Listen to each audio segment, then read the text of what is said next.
ፊትህን ለማየት ደመቀ ሕይወቴ ካንተ በመቆየት ነው።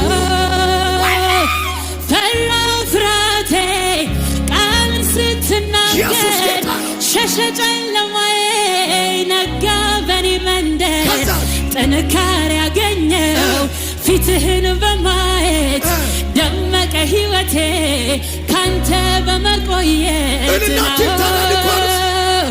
ምን ይሆናል ለጸጋው ታልፎ የተሰጠ መንገድ ጎዳናው ለእግዚአብሔር ይኸውልህ ያለ ምን ይሆናል ለጸጋው ታልፎ የተሰጠ መንገድ ጎዳናው ለእግዚአብሔር ይኸውልህ ያለ ያየለት እንጂ የሚያልፍ ሚያገድመው አያገኘው ቃሉ እንዳለ እንደተጻፈለት ነው የሚሆነው።